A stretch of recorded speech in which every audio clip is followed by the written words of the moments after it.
Hello friends, welcome to Rathi's kitchen. நான் உங்கள் ஏமா பேசுகிறேன். இன்னைக்கு நம்ம சேனலில் கோகோனட் மில்க் ஸ்வீட் எப்படி செய்கிறதான் பார்க்க போகிறோம். ஃப்ரெண்ட்ஸ், இந்த ரெசிபி ரொம்ப சுலபமாக செஞ்சிடலாம். வீட்டில் ஏதாவது ஸ்வீட் செய்யணும்னு தோணுச்சுன்னா இந்த ஸ்வீட்டை ரொம்ப சுலபமாக உடனடியாக செஞ்சு முடிக்கலாம். இந்த ரெசிபி எப்படி செய்யலான்னு வீடியோக்குள்ளே போய் பார்க்குறதுக்கு முன்னாடி நம்ம சேனலை இப்போ தான் முதன்முறையாக பார்க்குறீங்கன்னா சப்ஸ்கிரைப் பண்ணிவிட்டு கூட பெல் ஐக்கனை கிளிக் பண்ணிவிட்டு பாருங்கள் ஃப்ரெண்ட்ஸ். அப்போ தான் நான் போடுற வீடியோவில் உங்களுக்கு நோட்டிஃபிகேஷனாக வரும். இப்போ வாங்க இந்த ஸ்வீட் எப்படி செய்யலான்னு வீடியோக்குள்ளே போய் பார்க்கலாம்.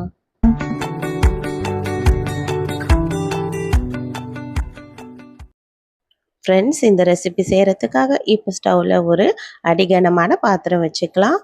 இப்போ நான் இந்த நான்ஸ்டிக் கடாய் தான் வச்சுருக்கேன். இதில் நான் 1/2 லிட்டர் பால், திக்கான பால் காசிட்டே சேர்த்துருக்கேன். நீங்கள் டைரெக்டாக இந்த பாத்திரத்துலேயே சேர்த்து காசினாலும் பரவாயில்ல. இந்த பால் நல்லா திக்கான பால் அப்படியே காசிட்டு அதுக்கப்புறமா இது கூட 1/4 கிலோ அளவுக்கு சர்க்கரை சேர்த்துக்கலாம். 1/2 லிட்டர் அளவுக்கு பால் எடுத்தோன்னா 1/4 கிலோ சர்க்கரை சேர்த்தோன்னா கரெக்டான இனிப்பில் இருக்கும். இப்போ இந்த சர்க்கரை நல்லா கரைஞ்சி வரணும். அதனால் இந்த பாலை நல்லா கலந்து விட்டுடலாம். இந்த சர்க்கரை நல்லா கரைஞ்சி கொதிச்சு வர ஆரம்பிக்கிட்டோம் இந்த பால். அதுக்கு முன்னாடி 1/4 ஸ்பூன் அளவுக்கு ஏலக்காய் பவுடர் சேர்த்துக்கலாம். ஃப்ரெஷ்ஷான ஏலக்காய் இருந்தால் கூட அதை எடுத்து சேர்த்துக்குங்க. இப்போ இதை நல்லா கலந்து விட்டுடலாம். இப்போ பால் நல்லா கொதிச்சு வரட்டும். இப்போ நல்லா கொதிச்சு வர ஆரம்பிக்குதுல. இந்த அளவுக்கு நல்லா கொதிச்சு வந்ததுக்கப்புறமா இதில் நம்ம டெசிகேட்டட் கோகோனட் சேர்த்துக்கலாம். டெசிகேட்டட் கோகோனட் இல்லைன்னா பரவாயில்ல. வீட்டில் தேங்காய் இருந்ததுன்னா தேங்காயை நல்லா கட் பண்ணிவிட்டு அது மேலே இருக்கிற கருப்பு கருப்பாக இருக்கிற அந்த ஓடெல்லாம் நல்லா சீவி எடுத்துட்டு மிக்ஸி ஜாரில் ஒரு முறை போட்டு அரைச்சிக்குங்க. அரைச்சதை எடுத்து நல்லா கடாயில் லோ ஃப்ளேமில் வச்சு நல்லா வறுத்து எடுத்துக்குங்க. கடாயில் நம்ம வறுத்து எடுக்கும் போது இந்த தேங்காய் கலர் மாதிரி வரக்கூடாது.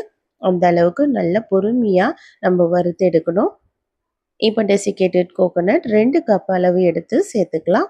சேர்த்துட்டு இப்போ இதையும் நல்லா கலந்து விட்டுடலாம். இப்போ இது நல்லா கொதிச்சு வருதுல்ல, இந்த அளவுக்கு நல்லா கொதிச்சு வர நேரம் இதில் நம்ம ஃபுட் கலர் ஒரு 1/4 ஸ்பூன் அளவுக்கு மட்டும் ஆட் பண்ணிக்கலாம். இது போல் நம்ம ஃபுட் கலர் ஆட் பண்ணுறதுனால இந்த ஸ்வீட்டோட கலர் நல்லா அட்ராக்டிவாக இருக்கும். அதனால தான் நான் ஃபுட் கலர் ஆட் பண்ணியிருக்கேன். இதுக்கு பதில் உங்ககிட்ட குங்குமப்பூ இருந்தால் கூட சேர்த்துக்குங்க. கலர் நமக்கு ஆப்ஷனல் தான். அதனால் ஃபுட் கலர் உங்களுக்கு தேவையில்லைன்னா நீங்கள் ஸ்கிப் பண்ணிவிடுங்க. இப்போ இது கூடவே 3 டேபிள் ஸ்பூன் அளவுக்கு பால் பவுடர் சேர்த்துக்கலாம். சேர்த்துட்டு இதை நல்லா கலந்து விட்டுட்டே இருக்கலாம். இது நல்லா கொதித்து வர வர இது நல்லா திக்னஸ் ஆகி வந்துடும் நமக்கு. இது போல் பால் நல்லா இந்த தேங்காயோடு சேர்ந்து நல்லா கொதித்து திக்னஸாக வந்துட்டே இருக்குல்ல. இதை நல்லா பொறுமையாக ஒரு 10 நிமிஷத்துக்கு அப்படியே கொதிச்சு வந்துட்டே இருக்கட்டும். இது நல்லா கொதிச்சு வர வர நல்லா திக்னஸ் ஆகிட்டே இருக்கு. இது போல் நம்ம அடிக்கடி நம்ம கரண்டி வச்சு கலந்து கொடுத்துட்டே இருக்கணும். இல்லைன்னா ஓரம்லாம் நமக்கு அடி பிடிச்சி அதுக்கப்புறமா இந்த ஸ்வீட் கலர் மாறிடும். அதனால தான் இது போல் கலந்து கொடுத்துட்டே இருக்கணும். இந்த அளவுக்கு நல்லா திக்னஸ் வந்ததுக்கப்புறமா இதில் 2 டேபிள் ஸ்பூன் அளவுக்கு நெய் சேர்த்துக்கலாம். நெய் சேர்த்தோன்னா தான் இது நல்லா திரண்டு வரும். அதுக்கப்புறம் நல்லா இது திக்காக ஆக ஆரம்பிக்கும். இப்போ நல்லா எவ்வளோ திக்காக ஆகிடுச்சு பாருங்கள். ஸ்வீட் பதத்துக்கு நல்ல பால்கோவெல்லாம் நம்ம கலரும் போது ஒரு திக்னஸ் வரும்ல, அந்த அளவுக்கு நமக்கு திக்னஸ் வரும். நெய் சேர்த்ததுக்கப்புறம் இது எப்படி நல்லா திரண்டு வருதுல்ல, இந்த கடாயில் ஒட்டாமல். இப்போ நம்ம கையில் கொஞ்சமாக தண்ணி தொட்டு இந்த ஸ்வீட்டை தொட்டு பார்க்கும்போது கையிலையும் ஒட்டாமல் இருக்குல்ல, இதுதான் கரெக்டான பதம். இந்த ஸ்டேஜில் நம்ம ஸ்டவ் ஆஃப் பண்ணி விட்டுடலாம். இப்போ நம்ம ஒரு ட்ரே எடுத்துக்கலாம். ட்ரேயில் நல்லா நெய் அப்ளை பண்ணி விட்டுட்டு இப்போ நம்ம ரெடி பண்ணி வச்சுருக்கோம்ல இந்த ஸ்வீட், அதை எடுத்து அப்படியே இந்த ட்ரேயில் மாற்றிக்கலாம். இதை எடுத்து இது போல் நமக்கு எந்த அளவுக்கு திக்னஸ் தேவையோ அந்த அளவுக்கு இது போல் நல்லா நம்ம இந்த ட்ரேயில் அப்ளை பண்ணி விட்டுடலாம். இது நல்லா அப்ளை பண்ணி விட்டுட்டு இது நல்லா ஒரு மணி நேரமாவது ஆற வைக்கணும். இது நல்லா ஆறிச்சுன்னா இது ஈஸியாக நம்ம ஸ்லைஸ் பண்ண வரும். உங்களுக்கு ஸ்வீட் எந்த அளவுக்கு திக்னஸ் தேவையோ அந்த அளவுக்கு திக்னஸில் நீங்கள் சமம் பண்ணி விட்டுடுங்க. இதை நல்லா 1 மணி நேரம் நல்லா ஆறி வரட்டும். நல்லா ஆறினதுக்கப்புறமா இப்போ இது மேலே ஸ்வீட் மேலே வைக்கிற சில்வர் ஷீட்டை நான் அப்ளை பண்ணுறேன். உங்கள்கிட்ட இருந்தால் நீங்கள் எடுத்து அப்ளை பண்ணிக்கோங்க. இல்லைன்னா வேணான்னா ஸ்கிப் பண்ணிக்கோங்க. இதை நல்லா டெக்கரேட்காக தான் இதை நான் பண்ணுறது.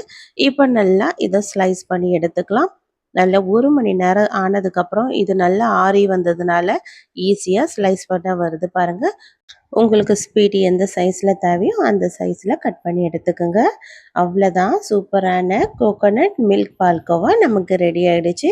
இந்த ஸ்வீட்டு ரொம்ப சுலபமாக செஞ்சிடலாம் ஃப்ரெண்ட்ஸ். ரொம்ப டேஸ்டியாகவும் இருந்தது. கண்டிப்பாக ட்ரை பண்ணி பாருங்க. ட்ரை பண்ணிட்டு எப்படி இருக்குன்னு கமெண்ட் பண்ணுங்க ஃப்ரெண்ட்ஸ். இந்த வீடியோ பிடிச்சிருந்தா லைக் பண்ணுங்க. மறக்காம நம்ம சேனலை சப்ஸ்கிரைப் பண்ணிடுங்க. தேங்க்யூ.